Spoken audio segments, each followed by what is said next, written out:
Welcome to the Sales SOS podcast, where we answer your sales distress calls. I'm Liz Heiman, and each week I'm joined by your crew of seasoned sales experts who have navigated these waters and come out victorious.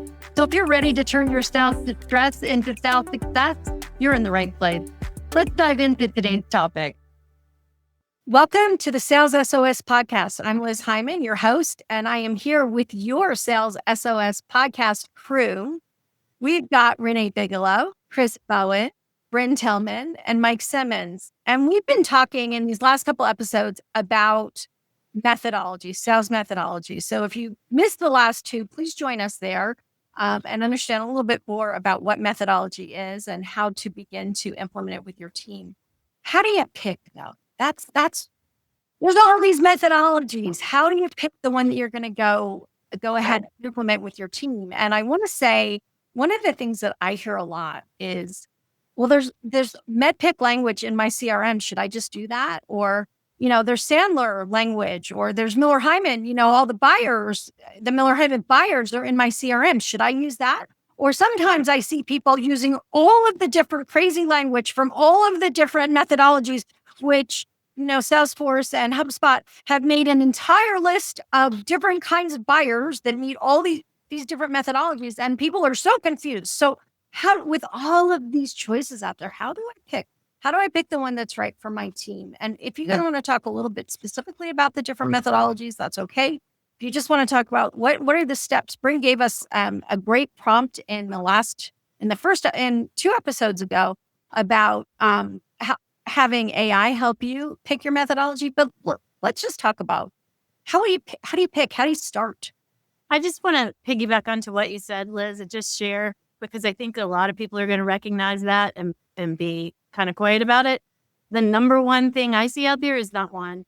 It's a blend of methodology, right? Like you could call it Frankenstein or you could call it a blend. I choose to go with blend because people can figure out, they're grown-ups and they can find the places that work best for them. But I just think it's important to recognize as a reality that it's very, very rare to see pure methodology these days. So people have parts that different people have brought in. So they're chimera methodology. Okay, so where do we start? Who wants to start? Brynne, you want to start? I just go through kind of my thinking around this, right? We've got to define our sales cycle. What does it look like? Again, I mentioned this before, but it's really about, do I have a complex sales cycle? Do I have a simple sales cycle? Okay, wait, stop. Complex sale, simple sale. What are you talking about? Okay, so a simple sale often. Because we're not talking about hard or easy, right? Right. We're talking about complex versus simple. So let's not go. What does that mean? So a complex sale is going to be many conversations. There are more people involved. Let me. It might change, make a significant change in your organization, the buying organization, right? Long sales cycle. Right. So it's, right. Short sales cycle. Good. Short sales cycle versus long, low cost or low risk versus high cost, high risk. Few decision makers versus many. Is it product focused or solution focused, right? Is there a little bit of education or no education needed? Do they know what they're buying, or is there more education needed around that? Is it a click to buy subscription, or is it, a much, like enterprise software implementation where IT has to get involved? Is it high ticket solution? I think, So that, yes. Thank you. Did I finish? You did everything I would include anyway. Okay, cool. Okay, well, when you're picking, one of the first things is to think about what whether it's complex sale or simple sale. Explain. Okay, yes, right. So defining that sales cycle, understanding your buyers and who you're talking to matters before you. Am I talking to someone in procurement, or am I talking to a CFO? Or who is my buyer, and what are the challenges they're facing, and what do I need to uncover? Are they challenges they're comfortable sharing, or are they going to hold those close to the vest? Right? We've got to understand that. We've got to understand the internal gaps, right? What are the gaps internally that we have to, I guess I'm back to uncovering, right? Like, what are those things? So if we're in a sales cycle, and we're in a methodology, do we need deep discovery, or is it shallow discovery? Like, what and how much research do we need to do in advance, and how much can we show up and figure it out, right? Like, there's a lot of those little nuances. Then we have to assess, our team strengths and styles, evaluate what our tools in our CRM looks like. How are we capturing the discovery, I think, is a big piece of this. I'm so not prepared, but I have like all these things going through my head. And then understanding what methodologies are available to us and match what matches. Okay. That's my off the cuff answer. That's great. So Brynne has launched this discussion. Mike, Chris, do you want to jump in on how to pick? I was going to say, Brynne took one for the team to go first to try to do it all off the cuff. Right. Now we get to we have a starting place. And I'm totally fine if I said things that are not right and you're like, no, Brynne, that's wrong. I'm totally open to that. Don't hold back. On the piece between simplifying and complexity, or simple and complex, I think one of the things that's helped me when working with people and kind of working through this is just getting the definition of each. So like, what is complex? Like, let's give an example of something that's complex. So if I fold up a paper airplane with a couple of folds on it, that's pretty simple and it can move through time and space. If I get one of those balsa wood with rubber band propeller kind of airplanes that you might have had as a kid, it has 7 pieces to it. Depending on which one you get, you twist the rubber band and it can fly through time and space, and it can do it a little bit faster, but it's more complex. If I get a drone, which the kids are playing with now, that's going to have more pieces to it. It can fly through time and space, and it's going to be a little bit more complex. It has more parts to it. If I want to get on a Cessna that can fly a person, it's going to have more parts. It's going to be a bit more complex. We can go all the way up to rocket ships. Unfortunately, many of you in your businesses want the rocket ship and you don't know how to operate a paper plane.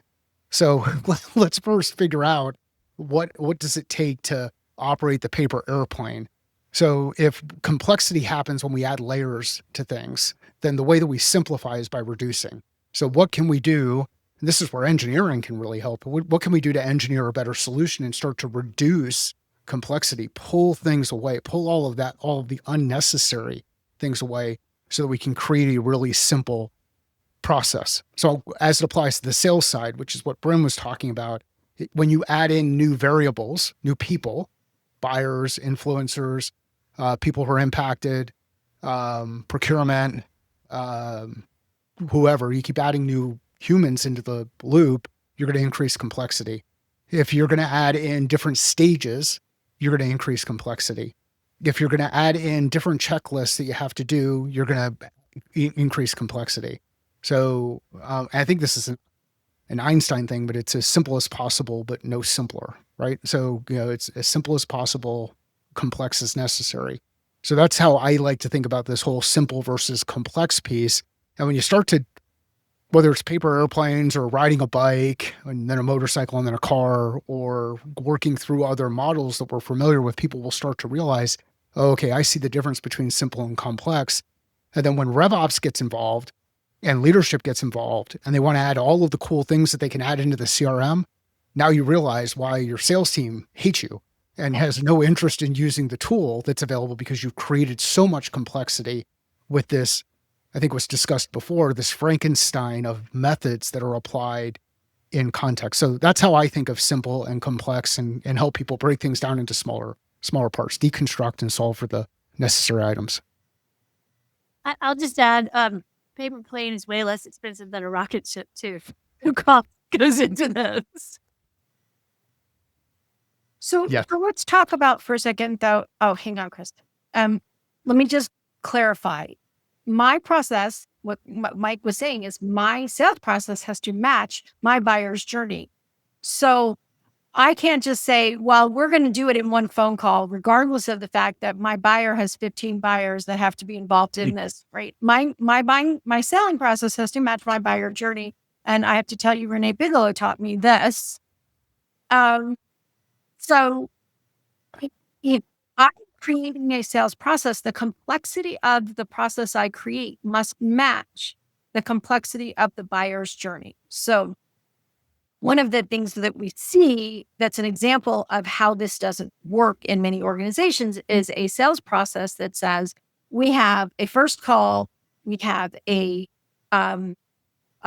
demo, we have a proposal, and then we close, which is fine if you have a simple sale, meaning one person talks to you, does a demo, maybe talks to somebody else, you look at the proposal, they buy it, or they buy it for a handful of people. That is a simple sale, and it doesn't require a much more complex sales process than that. Now, if in fact there are 10 buyers, which is what Gartner says, there's about 10 buyers involved in a complex sale, somewhere between 10 and 15. And the first person who comes to me comes and says, I want to see a demo and I would like a proposal. And then they take that back to the buying organization. And then that buying organization then begins to add more details and ask more questions. And then they come back and different people want a demo and the proposal needs 3 or 4 revisions. Suddenly your very simple buying process does not match the complexity of the purchase that's happening. And so your team cannot understand what is the real length of time that's going to take and what are the steps and who's involved.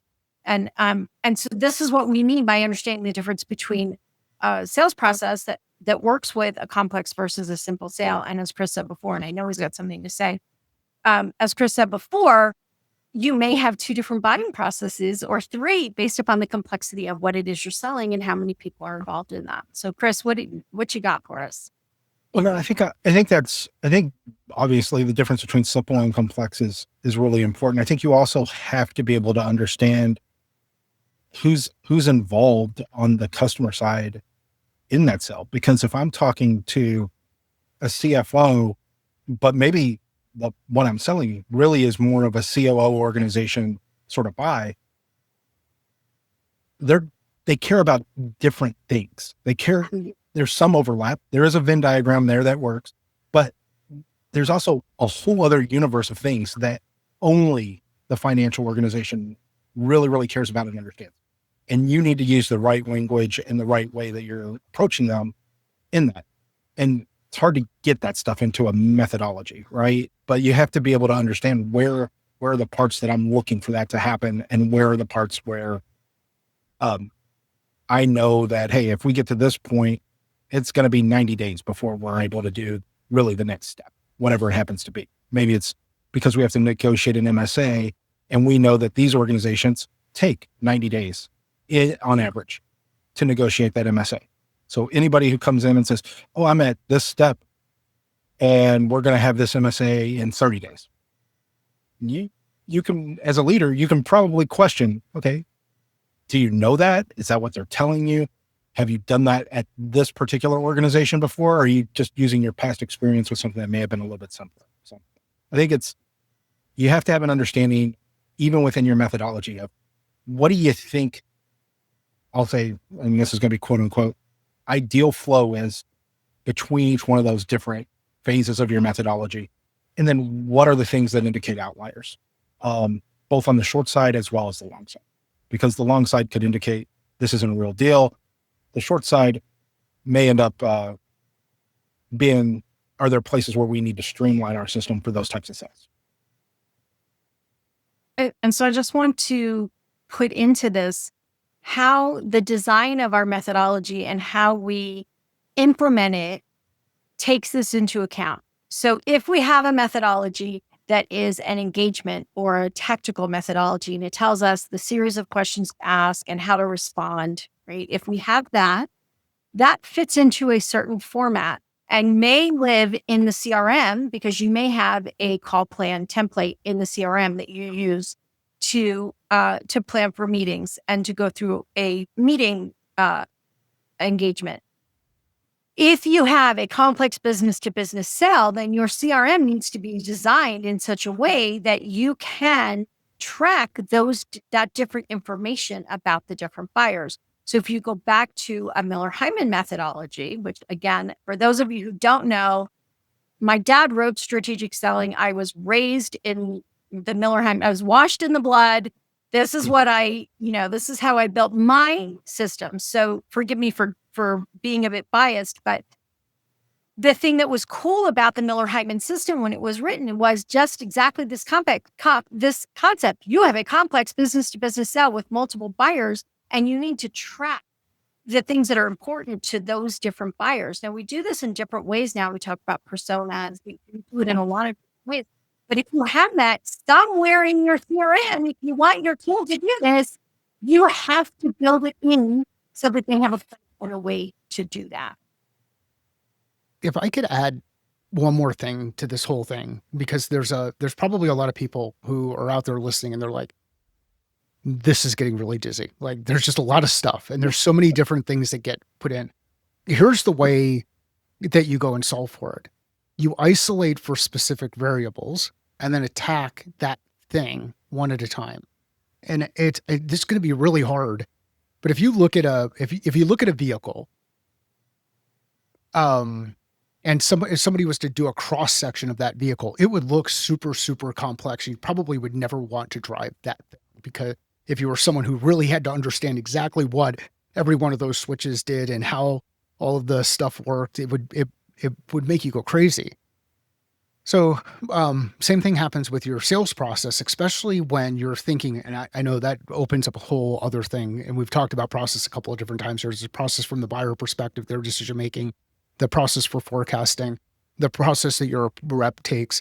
But if you look at all of those things and you try to combine them together and talk about them all at the same time, which ultimately happens when you don't use a common language that's defined inside an organization and have a culture built around that, then these things become really, really hard to solve. People get frustrated. And then ultimately someone walks out of a meeting thinking nobody knows what the hell they're talking about.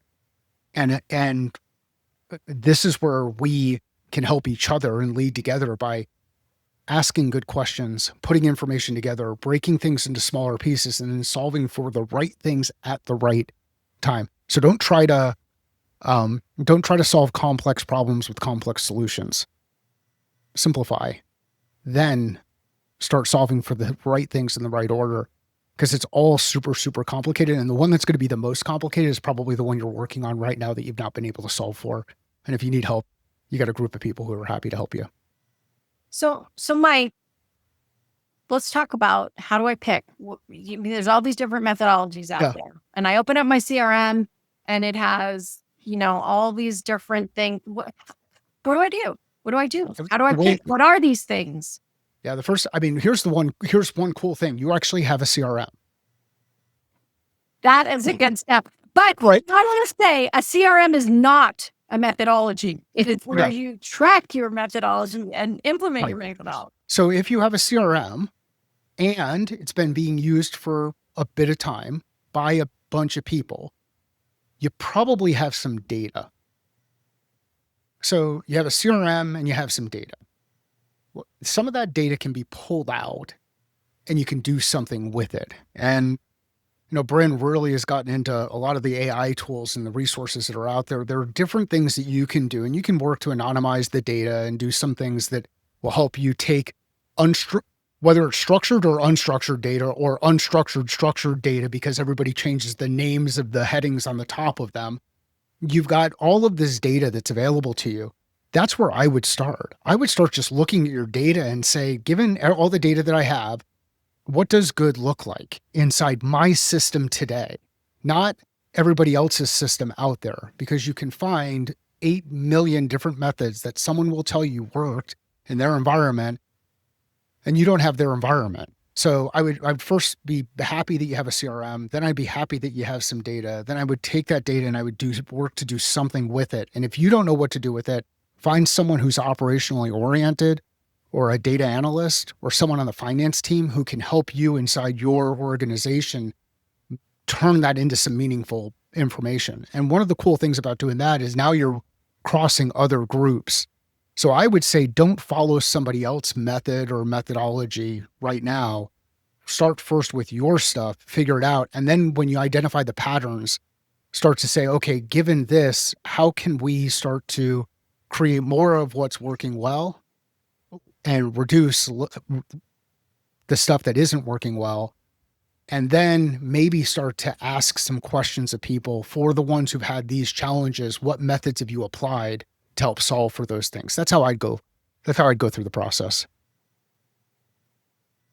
Yeah, but Mike, should I use MedPick or Spin or Challenger or Sandler or strategic selling or consumption selling? I'd say, Liz, let's rewind the tape about 3 minutes and start there and realize none of those things came up. Like, it's awesome that you like those things. And Liz and I are having fun with each other on this because these are the conversations that happen inside organizations.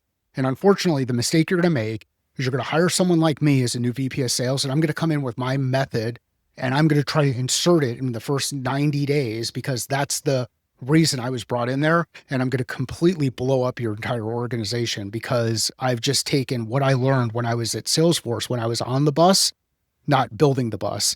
And I saw things work on that side, which I know I shouldn't poke fun at Salesforce or poke fun at any of these other ones. Like now Salesforce and Sandler are not going to sponsor the podcast. And I'm sorry for that. But yeah, so there are a lot of those characters that are out there. And if that's what you want, then go find a character expert and bring them in to help you do it. But what I think's funny, and what you'll have some fun with this, look at Medic and then see how it evolved to what it is today. And then look at Spiced, and then look at Bant, and then look at Spin, and look at all of these ones and find out how many of them are built based on actual selling or built based on the idea that they're going to sell an idea to train you on how to sell. Brynne, thanks for the nonverbal laugh. No, I appreciate it. But some of them are in business to teach you how to sell. Sandler's in business to sell sales training. Shocking. Every time there's a problem with Sandler, you just need more training. Huh. That's a heck of a flywheel.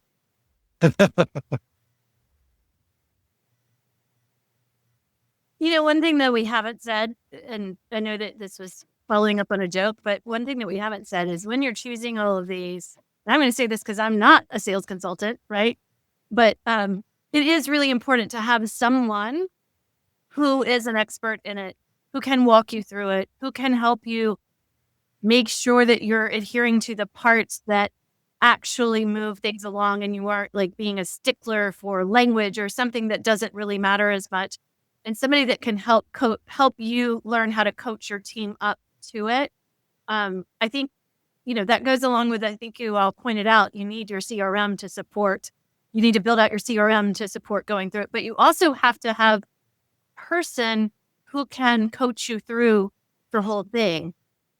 Again, I can say that because that's not what I do, and I'm not pitching from the stage here, but I do think it's really important. You may have it internally, right, in your sales management, or you may need to supplement, or you may have it with your sales management, but you still want to supplement because you want that person to help do some of the coaching so it doesn't feel as adversarial coming directly from you. And I think there's an important point that Mike and Renee both alluded to, which is you can hire an expert in a methodology and have them help you implement it, or you can hire somebody who understands about different methodologies and help you figure out how to pick and choose what's most appropriate for you. And so again, while I was raised in Miller Heiman, I help people implement all kinds of things. Mike helps people implement all kinds of things. Brynne has created something that has nothing to do with Spin or, Challenger, right? So as you're looking for help, make sure you're clear about the kind of help you need. If you have decided on your methodology that you're going to use, then find an expert and have them help you figure out all of the things you need to do to implement that methodology. And if you haven't picked, and find somebody who can help you figure out what you want to implement. What you got for me, Brynne? So what you just said about how I'm doing it, I'm going to go back to what Renee said, is I do have two pieces of Challenger in my methodology. The biggest one is lead to your solution, not with it. Absolutely one of the biggest ones. I have a gap selling by Keenan, which is the ask offer ratio. Make sure that you are mastering the ask offer ratio. When you ask your buyer to do something in return for your offer, they better feel like that was well worth whatever they invested, time, money, resources, right? So I am completely influenced by a lot of with one pointers from books I've read, from methodology. And I mean, I can go on and in all the different books, and I've grabbed this from this.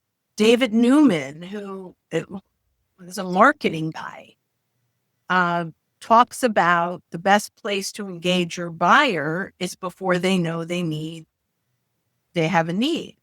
And that was one of the very first pieces that came into my LinkedIn methodology was from Dave Newman, and, start engaging them before they have a need so that you're the person they go to when you know that they're going to have it. So I do have a unique methodology, but it's because I believe I curated the best of the best and put it. And by the way, my initial methodology around LinkedIn was when Aramark hired me, handed me the Challenger sale and blue sheets, green sheets, and gold sheets and said, go build us something. So everything is really in its core in its Challenger and Miller Heiman, Aramark. That's where it all began. They go, can you build us this? And I said, well, for the money you're paying me, I get to keep it once I build it. And they said, sure. So I want to add one more piece. Hang on one second. I want to add one more piece onto what Brynne just said about getting in front of your buyer before they know they need it. When you're thinking about your methodology, remember that your methodology may vary dramatically if the client is coming to you in the part of the process where you're qualifying them and they've pretty much already made a decision, or they're picking which solution they want, versus your methodology if you're going out and talking to people very early on. And I've actually had this conversation with clients where they're like, well, we need BANT. Well, you're not going to get BANT if they don't know they have a problem. They've got no budget. They've got no timeline. But that doesn't mean that we're not still helping to develop a solution. So that's another thing to really keep in mind as you're picking or designing or whatever you're doing with your methodology is, where is everything we do inbound? It's all coming in, they're ready to buy? Or are we out there, beating the bushes looking for rabbits that might dash out? Maybe not. Okay, Mike, you were going to say something. Okay. There are, many of us are fortunate to do what we do because we stand on the shoulders of giants. We've had so many different people who've come before us. A lot of what I do from a consultative sales perspective is driven by things I've learned from Liz's dad. So you talk about Miller Heiman, and you talk about Neil Rackman with Spin, or you talk about the Challenger sale.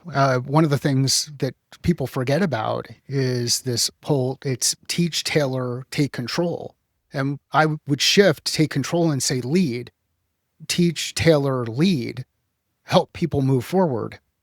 So when you pull these things together, if you go out there and read, actually do some research yourself, go read, you can do what Bruce Lee said, which is take all of the best parts, remove the unnecessary ones and make it all your own, right? And that's a kind of a butchered quote on him, but there's so many different ways to go through this stuff.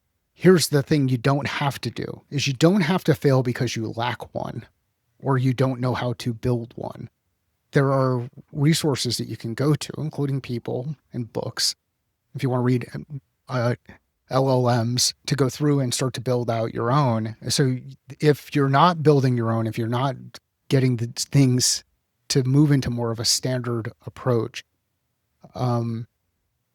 that's all on you. Like, look in the mirror and figure out why the heck you're not leading your teams forward and you're not leading your organization forward. The one that I like on the bant one, when people talk about it, like, we really just need our team out there banting. So how do you feel when you're banted? Or what did you think about how we work through our process? Did you feel like you got banted? Did I ever bant you through the process? Did I say, before we move along, let me make sure and validate you have the budget to afford me? Do you actually have the authority to make a decision? The most insulting question ever. Ridiculous. Like, yeah, that's exactly what I want to build the foundation of my relationship with somebody on. I don't trust you. So I need to know who else I need to be talking to bring me into this process. I mean, come on, people. So anyway. But I just want to say, where does BANT fit? Where does this idea fit? And it may not be in the conversation that you're having. Like, you don't BANT someone, you don't spin somebody up or let them feel spun or whatever other way you want to talk about it. But if we need to make a decision about this proposal is going to take 10 hours of resource time to get it done, what requirements need to be in place for us to commit those resources to this? And that may be that we need to know that they have a reasonable amount of budget they can get in order to do it. It may mean that we're not going to do this until they have some sense of whether they're doing it in 5 years or in 2 years, right? We may put some criteria around it, but that doesn't mean that when you're having a conversation with someone, you make them feel, it's like walking into, you always see that walking into the fancy store. What was it? Pretty Woman. She walks into the fancy store. They decide she can't afford it, right? You don't get to decide whether they can afford it or not. But you may get to a point where you have to decide whether you're willing to use the resources to continue this relationship or not. And that's what we're talking about when we're qualifying. Go ahead, Brynne. Yeah. So I love that. And I love the Pretty Woman. I'm going to use that. I'm going to steal that. I love that. But the problem with the things we're pointing out when we feel banted or we feel Sandlerized is because the sales rep leads with what the sales rep wants. We need to get to budget eventually, but you can't get to budget until you even know what the challenge and the solution. Like, I can't say, budget for what? When someone says to me, okay, well, really great. Do you have a budget set aside for this? I don't even know what this is yet. Right. And so the challenge that I face when I feel Sandlerized is, when they start with things like, before we get started, if I say anything that you don't agree with, please let me know. So now you know what I'm doing? I'm thinking the whole time, what don't I agree with?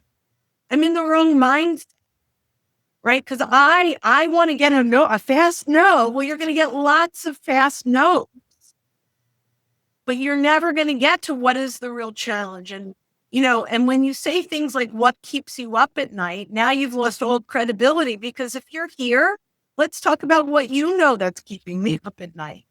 And, it's so backwards, right? Where the questions that we are walking into with some of these BANT Sandler is, what do I need first as a salesperson to qualify you to identify if you're worth my time? And that's where it falls short, in my opinion. We have to go in there. And if I spend a little too much time talking about their challenge, the history that they've gone through to fix that challenge, the impact that this challenge is having or will have on their business, the risk that this is going to put on these individuals, not just the company, if they don't make this change. And if this is a priority, if I don't get to that, how can I ever talk about budget authority? And maybe I'm talking to the wrong person, but I will tell you, in my sales career, I have learned way more from the wrong person, so that when I got to the right person, I had enough information that I could give a solid recommendation. It's okay if the person you're talking to becomes your champion, but not the decision maker. And this is where my last thing I'm going to say is we have to slow down the process to speed up the results. If we go at this to get our check boxes checked, we're going to lose every single time. Okay, so I just have to jump in and say this. Brynne is right. If you are only talking to one buyer, and if that buyer doesn't have authority, and therefore you can't talk to that buyer, and if that buyer will not let you talk to somebody else, then you can't make that sale. Yeah. If you have a business-to-business complex sale and you are only talking to one buyer, you are doing it wrong. So if you have a complex business-to-business sale, you may talk to many buyers. Don't cut off your nose because that buyer doesn't have the authority. Does that buyer have the ability to guide you through the sale? Does that buyer have enough information to help you figure out whether or not there's a fit? You know, you guys have heard me talk about this too before. My guy selling in a complex sale is not the way you do it. There's no my guy. There is no buyer. There is no one person who is the buyer unless it's a simple sale. If it's a simple sale, then there is. Yes, Brent, go. So then one of my favorite things to teach salespeople to do is go into LinkedIn and search who used to be in the position of your buyers, of your 6.8 or your 10 or however many, and look at people that used to be in that company in that position. And you reach out to them. They are in a new company and just say, hey, I'm working with folks inside of your old company. Can I ask you, how did you buy when you were there? Tell you. They love to talk about what they used to do. They can also become a prospect down the road. But when you talk to, and they have zero influence on that decision, but they could be the best person you ever talk to. Because you can learn how do they make decisions? What are their criteria? Why did they shut down the decision to fix this problem before? It's amazing what you can learn from people that had no stake in, but have insight. They're my favorite to talk to. When you get there, sorry, Renee. I was just going to say, I'd like to point out a couple of things that you all have said that I think are very related. We talked about the Frankensteining or blending, right? I'd prefer the word blend most of the times because most people can make it work, just like Brynne did. The blending of things. We've talked about like why BANT is so negative to a lot of people because you're coming in hot with questions that aren't appropriate for the conversation you're in, right? A lot of these things. One of the reasons all of those things tend to happen is, how long has BANT been around? A long time. Long time. Okay, so I don't need the 40 years. 40 years. Okay. Where's Todd Capone when you need him? Okay, so we're talking 40, 50 years old, right? The buying process has changed so much in that time period, is why there are still wonderful things inside of each methodology, but they don't quite fit right now. That is part of the problem. Liz, another piece that goes together with all of this, you pointed out, is you don't, if you're only talking to them once they're in the market, you're very, very often too late. They've already made up their mind. That didn't happen 40 or 50 years ago. They didn't have access to the information to be able to get that far. Now your buyers do, and they do it, and they're getting even further into it with AI. AI is going to move into the sales process quickly. Like, I can give you tons of examples for another time on how it did. I'm already using it in the sales process and it's making it less friction from the buyer side. Like, I'm bringing it to the conversation. It's the third party in the room, right? Like, this stuff is going to continue to happen. What I'm pointing out is a lot of these methodologies haven't evolved with, some have people that continue and update and make sure that it still applies, right? I regularly get into, when you pointed out these buyers coming in too late, I regularly get into it, work with a new client, and I will say, how long is your sales cycle? In B2B, arguably, almost every one of them will tell me 90 days or 6 months. I can 50-50. I'm going to hear 90 days or 6 months, right? And I will be able to go in generally in the first 30 days. I say, give me some examples of their top leads, people you would love more of that have come in, that have closed in 90 days or 6 months in the last 90 days or last 6 months. I can invariably pull them up in their system and prove that they have been, over 50% of them have been in their system for 2 years, right? They've been floating around in there for 2 years, trying to learn a little more in some way, right? So that's why these methodologies aren't matching up. The buyer's journey has changed greatly, and some of the methodologies have adapted to it and others haven't. That doesn't mean what they had doesn't have great parts, and it doesn't mean that newer things don't have great parts. You know, you don't throw the baby out with the bathwater on all of these things, but it is important to understand, to your point, when you're thinking about your sales process, when you're thinking about your needs, are you getting there early enough? Because some of this stuff that you're all saying about what you don't like about a methodology is you're putting things that are further down in the conversation way up front, because we need to be talking more up front, right? So I just wanted to point out that that's kind of a common thread that each of you are poking at from a different angle. Mike, were you going to say something?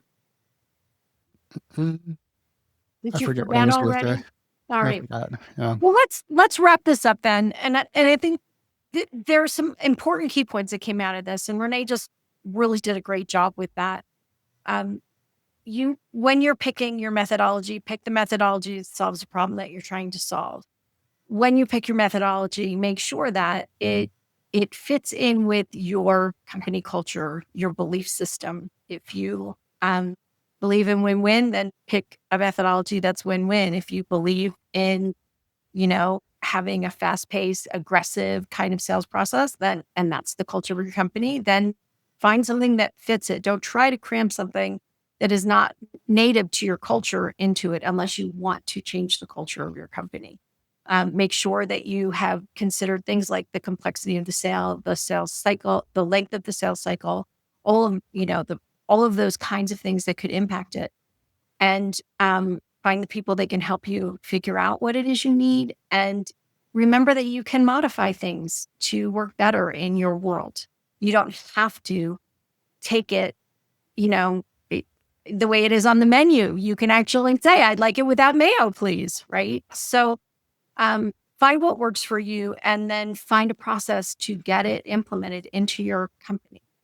And again, if you have questions about sales methodology, any of us would be happy to answer your questions. And again, if you have not connected with us on LinkedIn, please do that and engage with us. Ask us. We're happy to engage with you and answer your questions. So thanks for joining us for this episode of the Sales SOS podcast. And that's a wrap for this episode of the Sales SOS podcast. A huge thank you to our experts for throwing us a lifeline with their insights. We hope this episode has equipped you to navigate sales leadership with confidence. Never miss an episode. Subscribe to your Sales SOS podcast on your favorite platform. If you have questions, comments, or topics you'd like us to explore, join us live on LinkedIn every second Friday, or share your questions on LinkedIn or YouTube. Until next time, keep sailing toward your sales goal.